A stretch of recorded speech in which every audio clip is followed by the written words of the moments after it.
This is Rob Friesen with Axiom Group, hosting Between Two Rocks. We have with us today Keith Fisk. Keith. Fisk. Yep. And Would you like me to spell that? I don't have notes for you. Who are you with? I'm with NRG. Oh my goodness, no. Please hand me, please do this. Clearly you're not qualified. You did this before. What? When I interviewed you. Oh yeah, because I know how to do it better. Hang on. It's a big pocket. I'm just making sure you only get the mic. I don't know what else is in there. It was a long night last night. Well, thank you. That was easy. Thanks, Rob. Thank you. Nice meeting you. Likewise. Yeah. Hi, Keith. Hi, Tanya. Oh yeah, aren't we not testing the thing? Oh, okay. Hi, I'm Tanya Coetzee, the VP of the Geophysics Division at Axiom, and we're here today with Mr. Keith Fisk from NRG Australia. So for those of you who don't know, we have a partnership with NRG out of South Africa, of which NRG Australia is partnered with. And we've been partners with you guys, I think, for around 2 years. So welcome. You're from Thank you. Australia, like I mentioned. I am.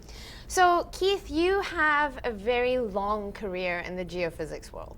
That is true. So please tell us more about it. Well, I graduated from University of Western Ontario here in Canada in 1986. I embarked on a ground geophysics year and noticed that there was a geophysical aircraft flying overhead while I was eating my sandwich being eaten by mosquitoes. And I decided that's what I was going to do. And quit my job.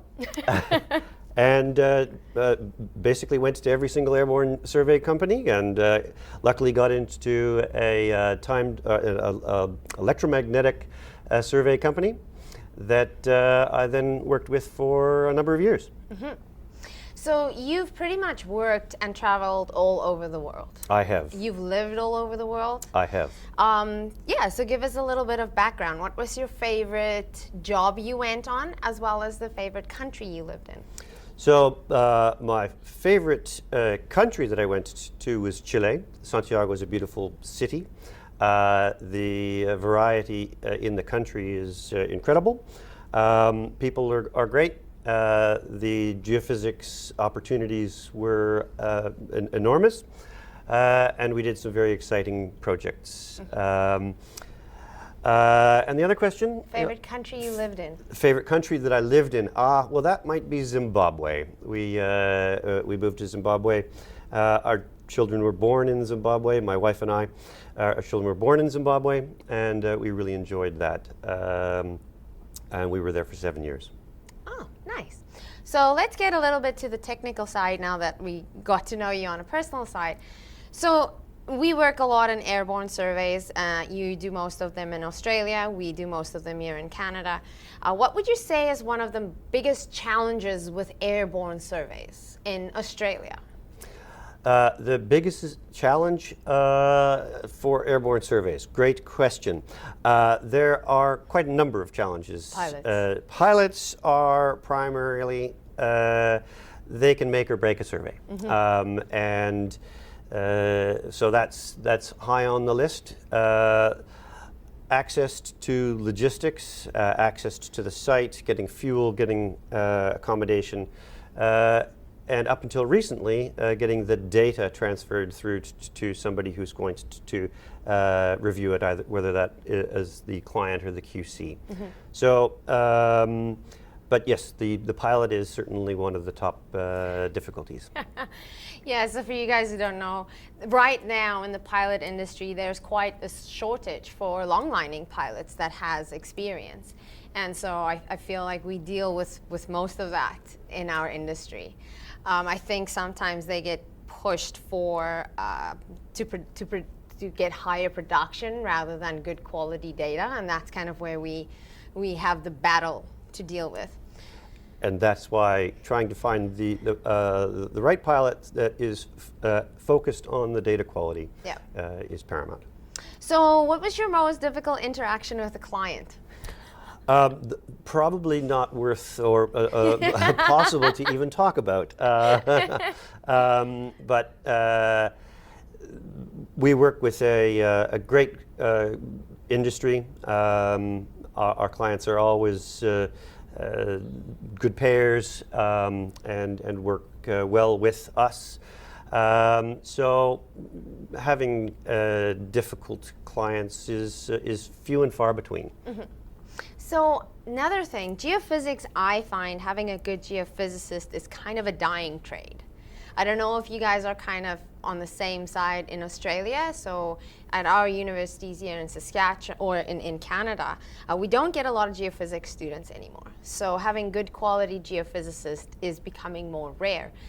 Do you have any advice for any aspiring geophysicists to either get them into geophysics or to help them push through to geophysics? Certainly. It's a magnificent career path. The opportunities for travel are incredible.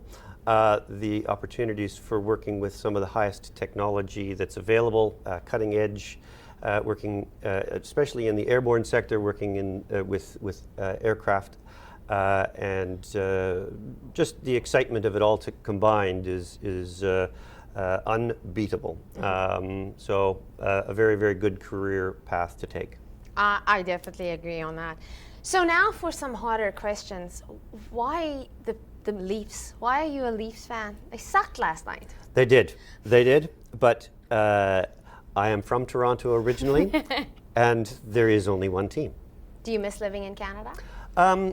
Sometimes during the winter, missing snow, missing skiing, and during those brilliant summer days on a lake, we missed that. However, the opportunities for much better weather on a much regular basis presents itself in Australia, and we enjoy that. So, what's new with NRG? So, NRG has just recently opened an office in the US. We've also introduced, or are in the process of introducing, new technology that we hoped to be including on all of our current techniques, which is airborne gravity. Strap-down system that can be flown in conjunction with our EM, with our mag, and with our radiometrics. Yes, we are currently flying surveys up in northern Saskatchewan with the gravity mag, and we're hoping as soon as the snow is gone, we can add the radiometrics kind of in there. Excellent, excellent. That's very good news. It's very exciting. When did you arrive in Canada? Oh gosh, it was a cold day in April of 2013. It's always a cold day. Yeah, no, we moved over into Canada in 2013. It was April. I've not seen snow before then in my entire life. So getting Saskatchewan at that time had probably the most snow it had other than this past few days. And yeah, I remember flying from Calgary into Saskatoon and just seeing these massive blocks. And I was like, is that the road? And I kind of looked and I'm like, oh yeah, there goes a car. I'll tell you this, as an immigrant, when you Google Canada, the prairies does not show up. So. Yes, the old adage of the I lost my dog, or my dog ran away yesterday and I can still see it on the horizon. Yes. What's your favorite wine? What's my favorite wine? Well, it all depends. In South Africa, it's the chocolate block. Very nice wine. In Australia, I've recently been drinking some Pinot Noir, which was quite nice. Prior to that, it's mainly just the Shiraz. Shiraz. So you like red wines? Yes. Favorite food? There isn't one. It's all food. I enjoy cooking. I enjoy eating. Yes. What's your favorite thing to cook? Mine is nothing. Is that right? Yeah, I don't like cooking. So mine would be a prime rib roast. I'd eat that. I'd not cook that, but I'd definitely eat that. Yes. Yeah. Prime rib roast that would be good. Any kids? 2. 25, 27. One's in Perth. One is in a place called Wagga Wagga in New South Wales. Sounds like a dance. It does. So it means crows. Wugga is a crow, and wugga wugga means more than one crow. Oh, okay. And you travel to Canada often? Yes, I have on occasion had to travel here 3 times a year. Recently it's been once a year for the PDAC, and this year it'll be twice a year, coming back in August to enjoy some summertime. Is there any conferences in Australia that you would suggest people go to? So there are commodity-specific conferences. There are exploration-specific conferences. So the nickel-focused conference was a very good one to go to. Africa Down Under is a very good conference to go to. The battery minerals. There's a lot of very good conferences. ASEG is a spectacular conference held every 18 months, which is the Australian Society of Exploration Geophysicists. It's held in conjunction with AEGC. I think it's AEGC. And that is some very, very good technical papers. And so what is the main exploration Copper. commodity? Copper at the moment is very good. We're doing a lot of groundwater investigation. Yeah. So there's the nice thing about the EM technology is that it can be targeted on many, many commodities and features. Yes, that's actually a good question. Tell us more about the Excite. I didn't get that question because Rob felt that my intelligence level was too low. So I'm going to ask you So what would that. you like to know about it?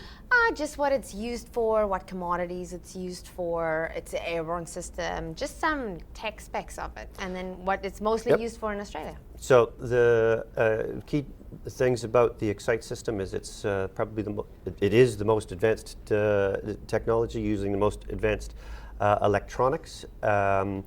And provides great results from the near surface down to great depths with fully streamed data, and allows us to extract a wide variety of information from the data, again from near surface to depth, with extreme high resolution, 50 centimeter sample intervals. And our data processing team can create or deliver large volume of data that provides an immense amount of information. And the commodities that it's right now used for you guys, you said is normally groundwater and then copper. Groundwater, copper. We're currently doing an awful lot of mapping for gold exploration. So again, it's quite varied. Yeah, it's quite a versatile tool. And I absolutely love working with Machtel and Richard. So for those of you who don't know, Machtel and Richard is kind of the inventors of the system. It's probably the 2 most smartest human beings. We actually had this discussion the other night. We agree on that. I don't think I've met people who I have felt more stupid around than listening to the 2 of them talk.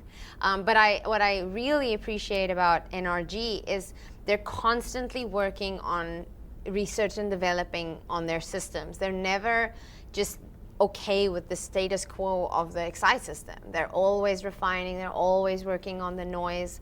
So, and that's something that I appreciate, because I think many people, as soon as they develop a system, they're kind of happy as soon as it gets into production mode. Absolutely, you're quite right.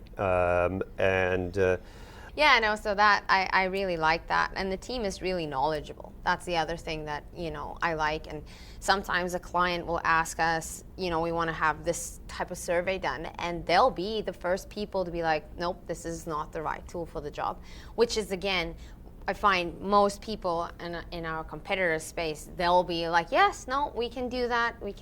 Whereas I find working with NRG, they really have that integrity, that data integrity on point. Oh, without a shadow of a doubt. We do have a very strict regime of data processing, and there's very limited filtering allowed, despite the interest in creating boardroom style presentations. But we're very strict with our data. Yeah, I find geophysics, and you can correct me if I'm wrong, but geophysics is one of those things, you can model it however you want it to look. You have to be very objective looking at the data to really model what the data is telling you and not have a pre-notion of the geological data or previously flown geophysical data. Because like you said, you sometimes get products where it's so filtered out and so smooth that it looks like something that's picture perfect. And when you try and remodel that, you're like, I don't know this, how you got there. You know, and you then start to take out fine details of the data. Absolutely correct. Well, I really appreciate you coming for the interview, especially that I kind of had to like nudge you in the direction. So yeah, thank you very much for joining us between two rocks. Well, thank you very much for having me. It was a pleasure. Okay, now I get you get to push. Okay. That was easy. Thank you, Tanya. Thank you, Keith. Cheers.